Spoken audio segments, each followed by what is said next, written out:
Le journal. Mesdames, Messieurs les titres, la présidence de la République gabonaise se félicite du bilan mi-parcours de la stratégie de riposte contre le coronavirus et invite les populations à la vigilance malgré l'allègement des mesures restrictives. Les élèves de l'École nationale d'art et manufacture de Libreville en colère. Ils réclament la tenue des soutenances de fin de formation et le paiement de bourses d'études. Nous vous ferons également découvrir le génie créateur de ces jeunes dans leur environnement artistique. L'Union des agences de presse de l'Organisation de la coopération islamique lance son premier forum virtuel des médias sur l'avenir de l'OCI et ses organes post-Covid-19. Enfin, le procès en appel de Vital Kamere en RDC, condamné en première instance à 20 ans de prison pour détournement de fonds, a lieu le 24 juillet prochain.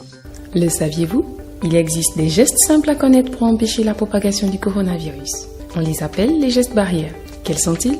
Se laver fréquemment les mains avec un désinfectant à base d'alcool ou de l'eau et du savon. En cas de toux et d'éternuement, couvrez la bouche et le nez avec le coude fléchi ou un mouchoir. Jetez immédiatement le mouchoir et lavez-vous les mains. Évitez tout contact étroit avec une personne ayant de la fièvre et de la toux. Saluez sans se serrer la main. Évitez les embrassades.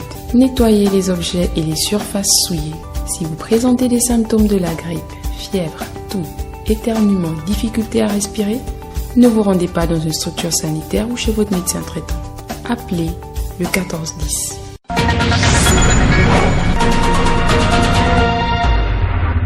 Bonsoir à tous. Achille Monda Moussouti à la présentation. Les questions liées à la gestion de la Covid-19 et le nouveau code pénal en République gabonaise en toile de fond des échanges aujourd'hui à Libreville entre le porte-parole de la présidence de la République, Jessie Elaye-Koga, et les journalistes des différents médias du pays. Ahmed Rayanziengi. Au cours de cette conférence de presse, animée par le conseiller spécial chargé de la communication présidentielle et porte-parole de la présidence de la République, Jessie Elaye-Koga, la riposte contre la Covid-19 a constitué l'essentiel de cette rencontre. Le Gabon est considéré, en Afrique, comme l'un des pays où la riposte est la plus efficace. En témoigne le nombre de tests quotidiens, l'un des plus élevés par tête d'habitant en Afrique. En témoigne également le taux de létalité, c'est-à-dire le nombre de morts dus à la Covid-19, qui est de 0,76% au Gabon contre 2,66% sur le reste du continent. En témoigne enfin la baisse continue, tendancielle depuis près d'un mois et demi du nombre de contaminations, quand bien même dans le même temps, le nombre de tests a très nettement augmenté.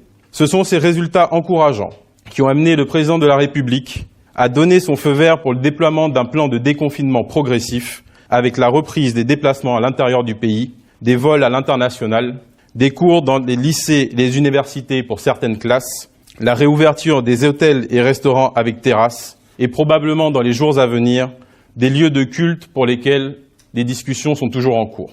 Autre aspect évoqué lors de cette conférence de presse, le nouveau code pénal.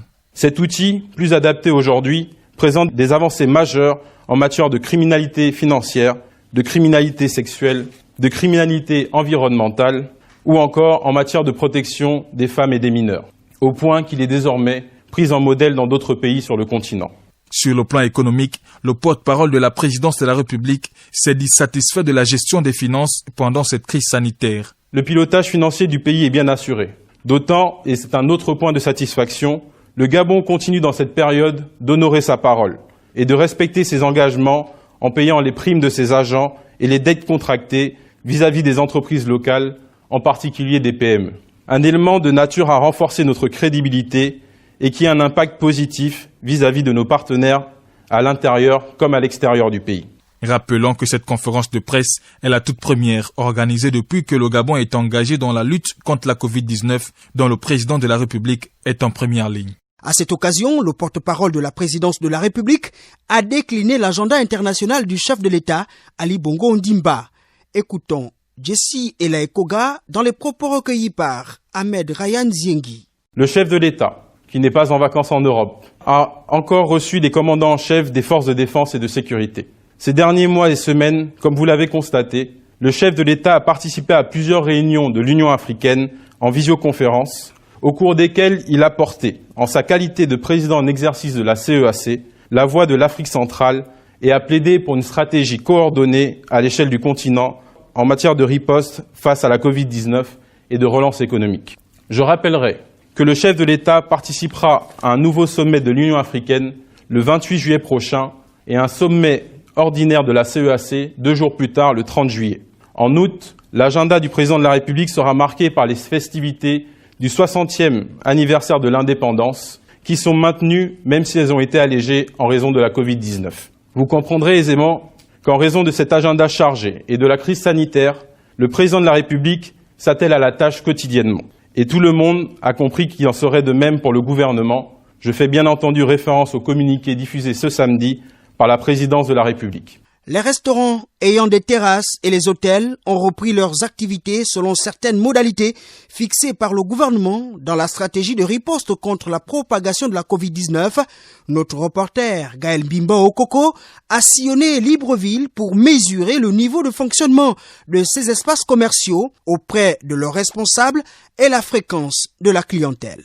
Reportage. Karl, gérant des restaurants spécialisés dans la cuisine libanaise, situé à lui, est non seulement heureux d'avoir rouvert son établissement, mais surtout de voir ses activités reprendre petitement. On a gagné un peu, on va dire environ 15 ou 20% de la recette en plus, parce que déjà les 2 heures qu'on travaille en plus, ça peut aider les clients aussi de commander pour le soir, parce qu'avant on fermait à 17h pour que tout le monde arrive chez lui à 18h comme on savait. Donc là on essaie de fermer à 19h, donc ça nous a aidé un peu de travailler en plus. Maintenant, concernant les tables, c'est un peu timide encore, on va dire. Les gens, ils sont encore un peu peur, ils bougent pas trop pour venir manger sur place, mais il y a des gens aussi, ça leur manque de venir manger sur place, donc ils ont profité de venir aussi manger chez nous. Et si Karl a vu son entreprise retrouver doucement son rythme de croisière, ce n'est pas le cas pour Clément, propriétaire d'un restaurant faisant de la grillade. Avec la maladie qui est là,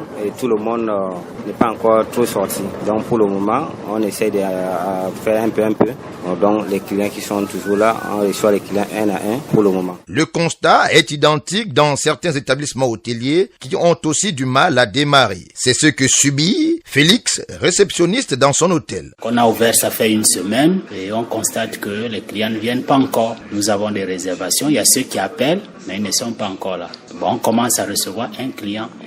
Côté restaurant, on a ouvert, mais on exploite, comme on a dit, restaurant avec terrasse, on exploite un peu les alentours de la piscine. Là encore aussi, les gens sont réticents. Mais on espère que ça va commencer à aller d'ici peu. Bien que la rouverture des restaurants et hôtels soit effective, près de 2 semaines après, certaines de ces structures ont encore du mal à retrouver leur fonctionnement habituel. Pour leurs responsables, cette lenteur serait due au fait que le Gabon soit encore en confinement partiel. Les chiffres des personnes testées positives au Covid-19, qui ne cessent d'augmenter, seraient aussi l'une des raisons qui empêcherait la clientèle à fréquenter ces milieux, ont-ils ajouté.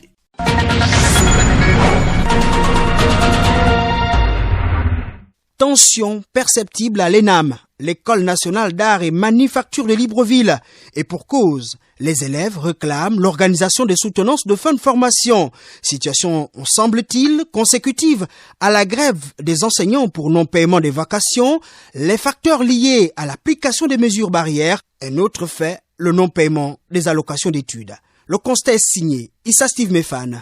Contrairement aux rumeurs, les choses vont pour s'arranger à l'École nationale d'art et de manufacture de Libreville, tout en reconnaissant certaines préoccupations, comme celle des élèves en licence, Nelly en art plastique, Davy en section architecture. L'école a rencontré plusieurs difficultés, dont le paiement des vacations des enseignants, ce qui a prolongé notre cursus. Ajouté à cela, la pandémie qui est arrivée en mars nous a complètement déstabilisés. Et nous sommes retrouvés toujours confrontés au même problème puisque les grèves ont été relancées. Actuellement, il y a un nouveau programme qui est établi. Nous espérons que vraiment ce soit pour nous l'occasion de finir avec. Pour le représentant du collectif des élèves finalistes de l'ENAM, personnel administratif, corps enseignants et finalistes se soutiennent pour la bonne cause. Steve Arnold Janvion Boulingui. Là, il y a des actions qui seront menées dans les tout prochains jours. Déjà, la désinfection se fera le week-end prochain de tous les bâtiments. Mais comme en semaine, nous sommes en train d'affûter nos travaux, ils ont prévu le faire le week-end. Au moins, personne n'aura accès à l'école.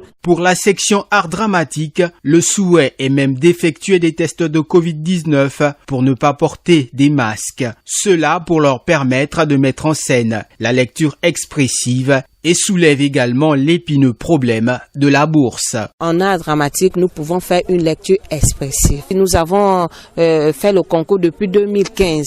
Donc nous sommes la promotion 2015 et l'État a fait un concours national.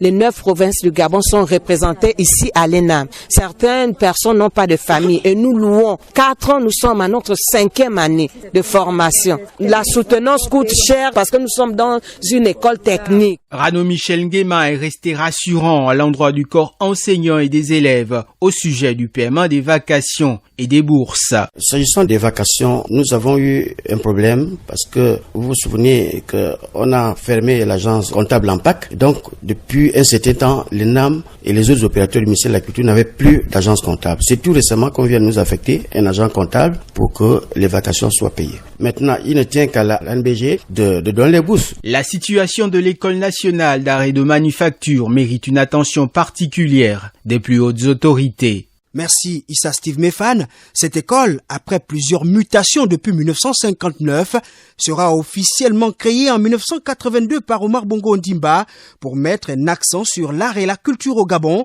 avant sa réforme marquée entre autres par l'ouverture du cycle supérieur en 2008. Seulement, cette structure qui semble être abandonnée au regard de la vétusté de ses infrastructures et le non-paiement parfois des enseignants vacataires forme heureusement de nombreux jeunes talents tant en art plastique, poterie qu'en art dramatique. Découvrons quelques génies créateurs dans ce reportage signé Edgar Kaba. Direction le PK12 et cherchons à arriver à l'école nationale d'art et de manufacture. Une école qui croupit sous de hautes herbes depuis plusieurs années. Mais il a suffi que nous pénétrions en plusieurs salles d'atelier pour découvrir les œuvres de qualité et utiles produites par les élèves de cette école supérieure. Nelly est assise sur une chaise. Elle peint son tableau majestueusement qui traite de la problématique des bassins versants et celle de l'acquisition de terrains viabilisés à Libreville. Je travaille sur les bassins versants insalubres et non aménagés du Gabon, Libreville. C'est un sujet d'actualité. Dans ce bassin versant, on peut voir de l'eau, on peut voir la saleté, on peut voir les maisons des populations gabonaises qui sont victimes des grandes inondations pendant les grandes saisons de pluie. C'est un cri d'alarme aux autorités et interpeller aussi la population. On doit avoir un regard sur l'endroit où on va investir pour nos progénitures et également interpeller l'État pour qu'ils fassent leur travail. Le cadastre, le ministère de l'Habitat essaie de mettre les agents sur le terrain de telle sorte que les populations n'aillent plus acheter des terrains à des endroits accidentés. Non loin d'elle, dans le même atelier, Samine valorise le port du pagne africain chez les femmes gabonaises. C'est une manière d'inciter la jeune femme à porter le tissu pagne africain. Parce qu'avec le pagne, on peut reproduire plusieurs modèles. On a aussi notre produit traditionnel, nous avons nos pagnes, nous avons notre culture, notre tradition. Donc nous devons la respecter. Allons à présent dans une autre salle d'atelier où on réalise la conception des maquettes et autres projets. Ici, nous avons rencontré la petite Floris, à l'esprit de créativité, ouvert également. Elle nous présente son projet de maquette pour la construction d'un centre thérapeutique pour les malades mentaux du Gabon. Je constatais dans la rue que les malades mentaux erraient un peu. Ils n'avaient pas d'encadrement spécifique pour leur traiter. Donc j'ai choisi de construire ou encore de proposer un centre thérapeutique pour les malades mentaux. Des esprits de créativité susceptibles de mener peut-être davantage le Gabon vers des lendemains plus prometteux. L'UPG, Union du peuple gabonais, a célébré aujourd'hui à son siège d'Awenje son 31e anniversaire. Aucune manifestation en raison de la crise sanitaire mondiale, la Covid-19. Seule l'allocution circonstancielle lue par le président de cette formation politique de l'opposition, dans laquelle il s'est prononcé sur les questions d'actualité. Gaël Mbimba Okoko rapporte. Cette déclaration commémorative des 31 ans d'existence de l'UPG, Union du peuple gabonais, a permis au président en exercice, Mathieu Mbumba Nzengi, de rendre un hommage au président fondateur, Pierre Mamboundou Mamboundou, et aux militants fidèles, non sans inviter le gouvernement à avoir une gestion rigoureuse sur la crise du moment. Mathieu Mbumba Nzengi, président de l'UPG. L'UPG appelle le gouvernement à plus de clarté dans la délivrance des certificats de négativité du Covid-19 aux voyageurs et au respect des délais raisonnables. Sur un tout autre plan relatif à l'école gabonaise. Le gouvernement a décidé récemment d'une reprise des activités le 13 juillet pour le supérieur et le 20 juillet 2020 pour le secondaire. L'UPG invite le gouvernement à prendre plus au sérieux l'avenir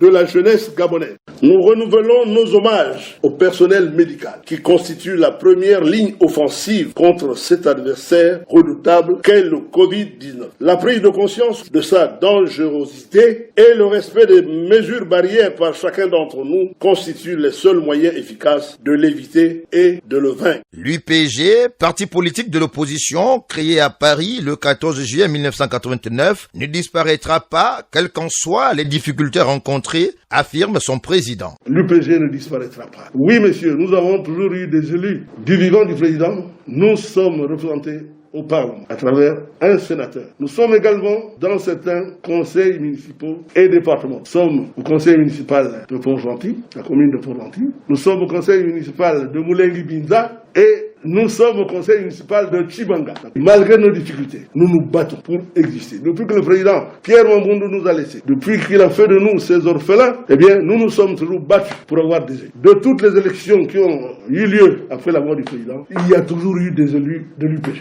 Il y en a toujours eu. Mais malgré cela, les fossoyeurs du parti ont continué à travailler pour que nous ne puissions avoir aucun élu. Mais nous en aurons toujours et nous en aurons toujours. Mathieu Mboumbandzengi, au cours de cette allocution marquant le 31e anniversaire de ce parti, n'a pas manqué de tendre la main aux ex-militants de l'Union du peuple gabonais qui ont quitté le navire.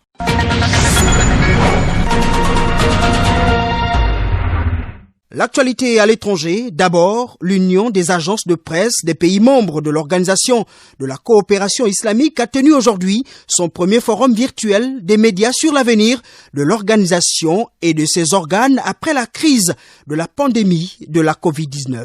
Roland Sylvanie Ondem.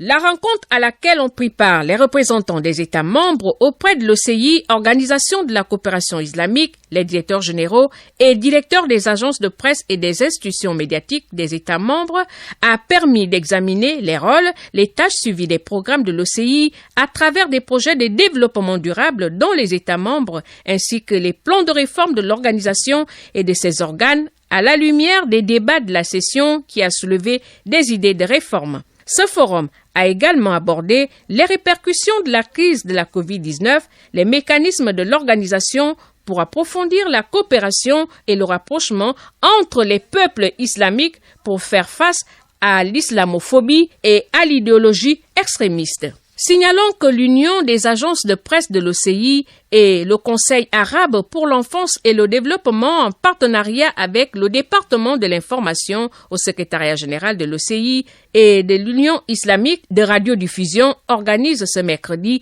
un atelier par visioconférence sur les dimensions de la crise des droits de l'enfant à la lumière de la pandémie du coronavirus à l'intention des professionnels des médias concernés par l'enfance en anglais, arabe et français. En République démocratique du Congo, le procès en appel de Vital Kamerhe, ancien directeur de cabinet du président Tshisekedi et ancien candidat à la présidentielle, condamné en première instance à 20 ans de prison pour détournement de fonds, a lieu le 24 juillet prochain. Issa Steve Mefane.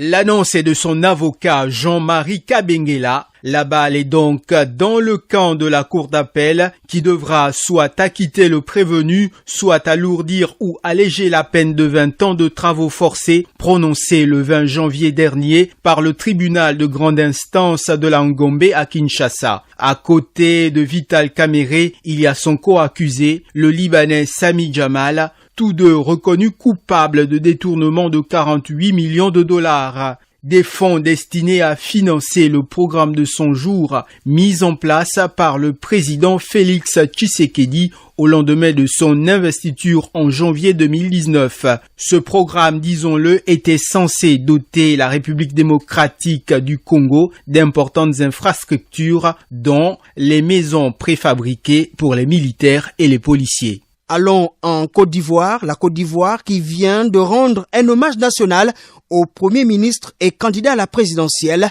Amadou Gon Coulibaly, au cours d'une cérémonie aujourd'hui au palais présidentiel d'Abidjan. Roland Sylvanie Ondem. En effet, son cercueil, recouvert du drapeau ivoirien placé sur le parvis du palais présidentiel, a reçu les honneurs civils et militaires en présence de nombreuses personnalités, dont le président Alassane Dramane Ouattara, son homologue sénégalais Macky Sall et Jean-Yves Le Drian, le ministre français des Affaires étrangères.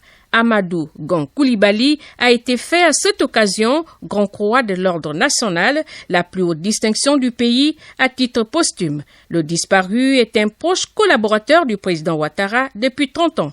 Ce dernier avait été désigné en mars dernier comme successeur du président et candidat du parti au pouvoir à la prochaine présidentielle. Amadou Gon Coulibaly, le Premier ministre, est décédé le 8 juillet dernier à l'âge de 61 ans après son retour au pays le 2 juillet, ce après 2 mois d'hospitalisation pour des problèmes cardiaques en France. Hollande, enfin, la France, le défilé du 14 juillet en mode confiné pour cause de Covid-19. Crise sanitaire oblige, le traditionnel défilé du 14 juillet a adopté cette année un format particulier sans public. Le cortège militaire n'a ainsi pas descendu, comme c'est la coutume, l'avenue des Champs-Élysées. Les troupes ont défilé en rond, place de la Concorde. 2000 soldats, moitié que d'habitude, ont été ainsi passés en revue par le président français Emmanuel Macron et les 2500 invités présents dans les tribunes. Parmi ces derniers, 1400 représentants des Français qui ont été en première ligne au plus fort de l'épidémie. Soignants, familles de soignants, morts, SARS-CoV-2 et bien d'autres. Tous les corps d'armée n'ont pas été représentés, les blindés n'ont pas pris part à la marche. La cérémonie était composée, Achille, de 3 tableaux, dont un rendant hommage au général de Gaulle.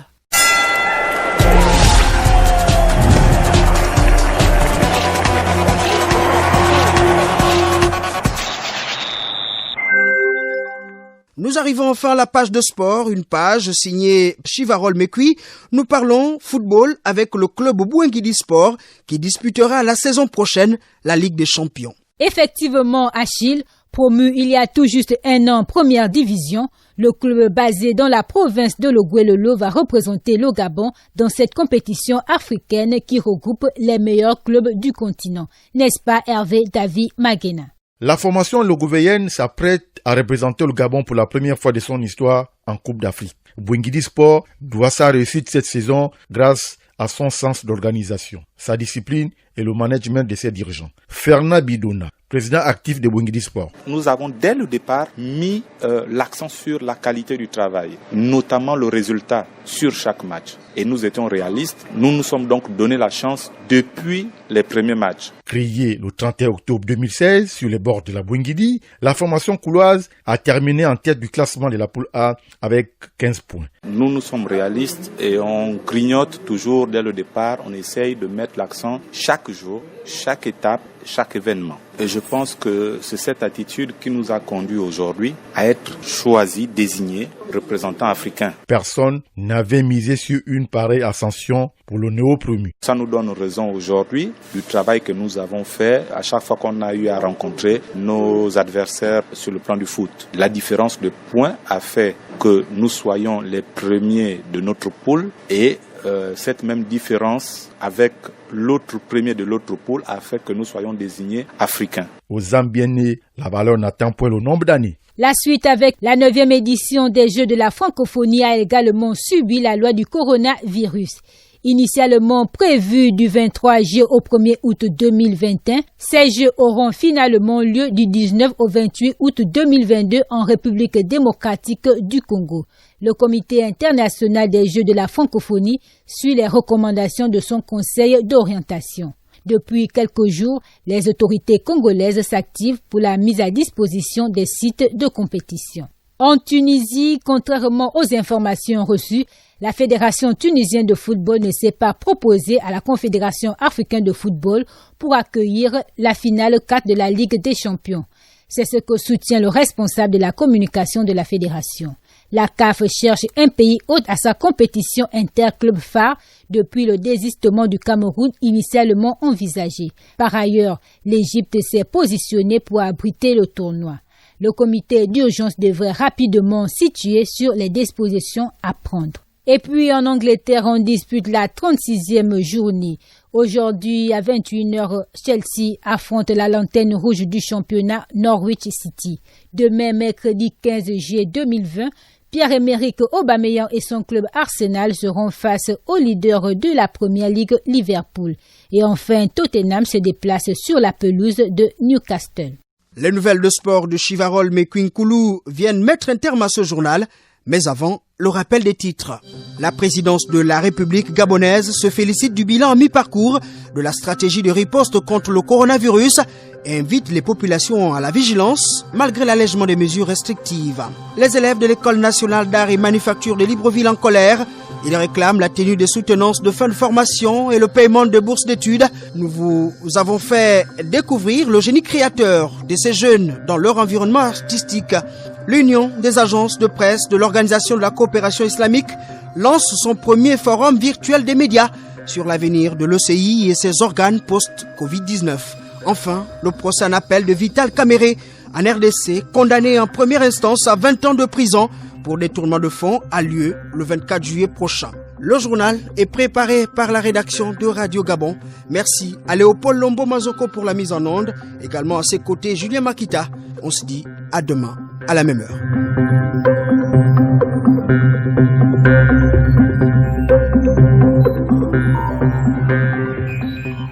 Vous êtes câblé sur Radio Gabon émettant de Libreville, 88.7, 96.5 FM. Où que vous soyez, nous sommes avec vous.